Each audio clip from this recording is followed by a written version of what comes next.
the German Football League at the end of the season, and a highly satisfactory day for FC Cologne. A crowd of 40,000 turned out for the game against Mönchengladbach, which boosted the Cologne club's straitened finances by a very welcome 730,000 marks. And a good day too for the Cologne team here in white. Cologne are hard on the heels of this year's favourites for the league championship, Munich. Cologne's captain, Pierre Littbarski, has a double reason to celebrate. In his 200th game, he scores his 100th goal.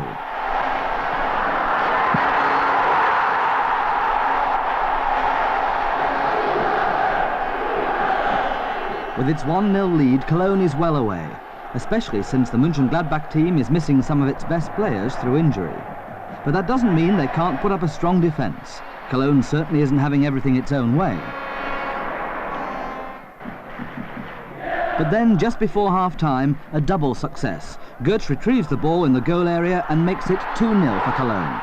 Here it is again in slow motion. And just 3 minutes later, with the whistle about to go for half-time, Heus increases Cologne's lead to 3-0.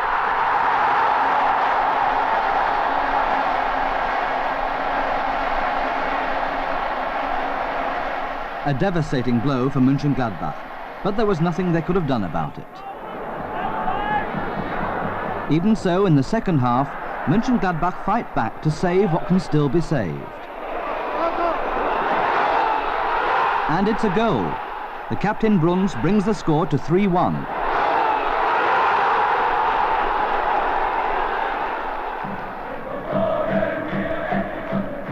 And that's how the game ended. With its 3-1 victory, Cologne had narrowed the gap between it and the favourites, Munich.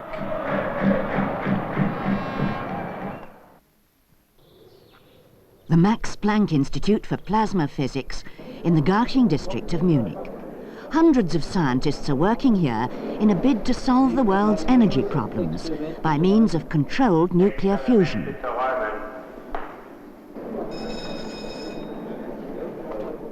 It's the same energy that has kept the sun shining and radiating for 5,000 million years. If scientists succeed in reproducing this energy source, man's energy needs will be provided for once and for all. The only raw material would be ordinary water. Atomic nuclei, hydrogen in this case, are positively charged. When they fuse together, energy is released. In order to break down the negatively charged electron sheath surrounding the nuclei, the hydrogen is heated to a temperature of 10 million degrees. The electrons detach themselves from the nuclei, and the matter in this state is known as plasma. Powerful magnets surround the tubular container, creating a force field which prevents the 10 million degree plasma from melting the walls. The container is ring-shaped, forming a torus.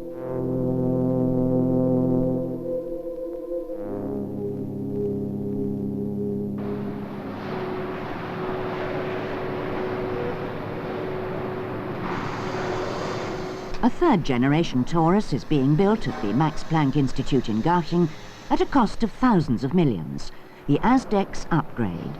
In addition, scientists from the Soviet Union, the United States, Japan and Europe are working together in Munich at the ITER Institute, the International Torus Experiment.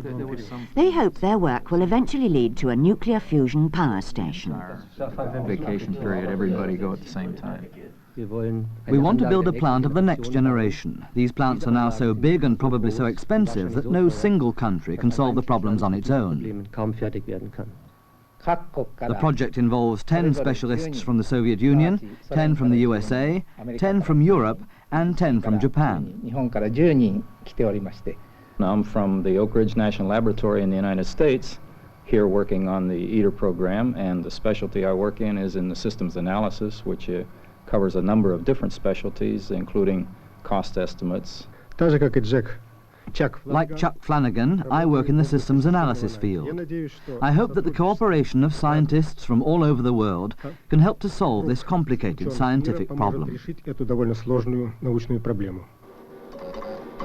East and West are working together in Munich-Garching on the shape of the energy technology of the future, of the next millennium.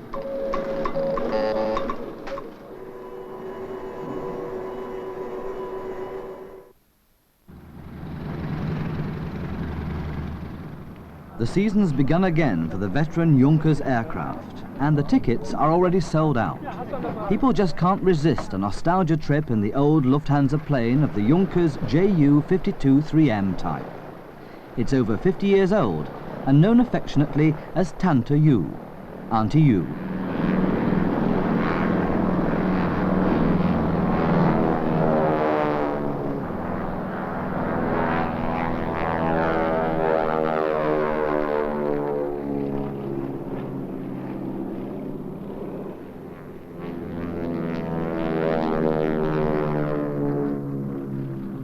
A return to a more leisurely era.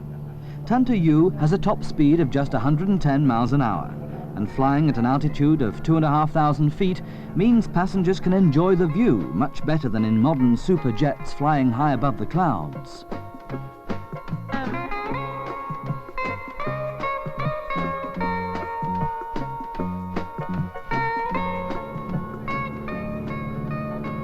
After a checkered history in service for decades in Germany, Norway, Peru, Colombia and the USA, the plane was completely restored and acquired again 3 years ago by Lufthansa. Even though the plane's older than its pilot, safety is still the first priority. The U-52 is a living piece of technological history, and the older it's become, the more it's won over people's affections.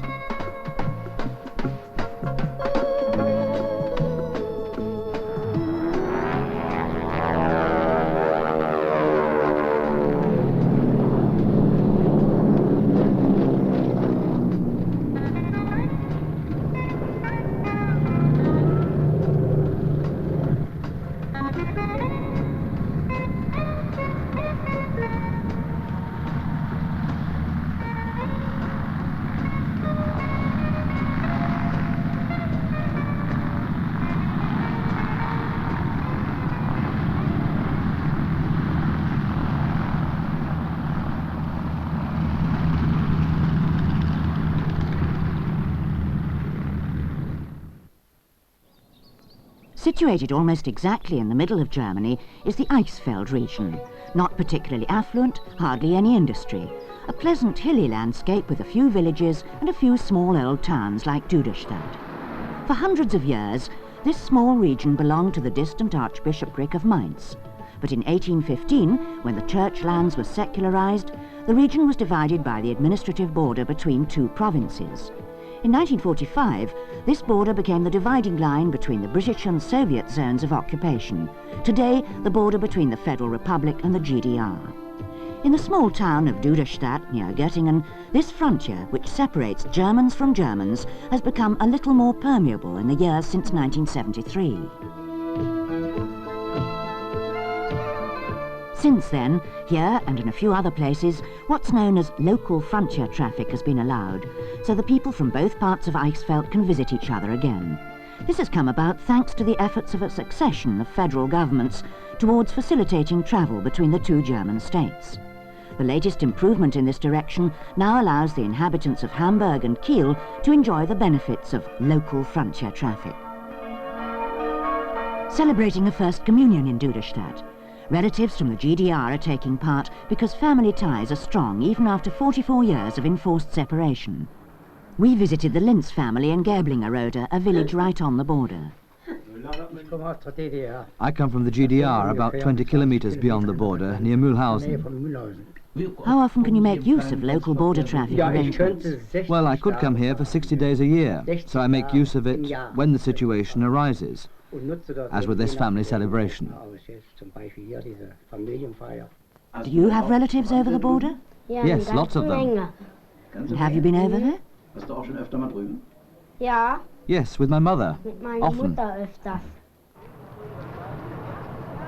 The 9 million people in the Federal Republic who live near the border are allowed to visit the GDR for 1 or 2 days, up to 60 times a year. The GDR, on the other hand, has in the past given permission to visit the West more or less only to pensioners. Nevertheless, in years of negotiations, the local border traffic has been extended step by step, helping to alleviate the consequences of the division of Germany for those directly affected.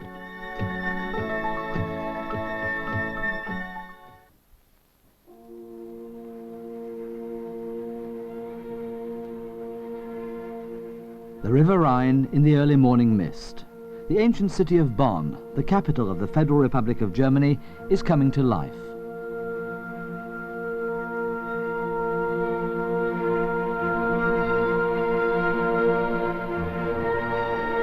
This year, Bonn is celebrating its 2000th anniversary. The festival music is by Bonn's most famous son, Ludwig van Beethoven.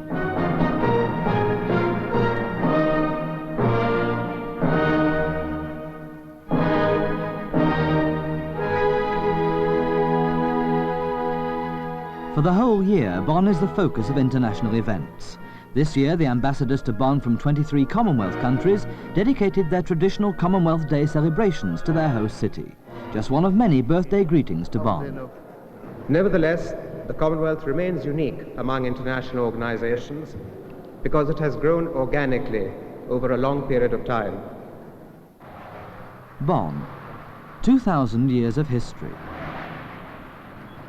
From the first Federal Chancellor, Konrad Adenauer, to the ancient Romans. The city has its origins in the military camp the Romans built here. A lot of names have come down to us, such as Tarquitius Restitutus, who once captured 50 bears in the forests along the Rhine. For a long time, Bonn was sufficient unto itself, as a bishop's seat and a university town. Famous professors taught here. Some of them are buried in the old city cemetery. Then, in 1949, Bonn became the provisional capital of the newly founded Federal Republic, and the pace of life in this tranquil, rather sleepy city began to quicken. Since then, Bonn has become the hub of political decision-making in the country. The provisional arrangements of the early years have disappeared. The government quarter is being expanded.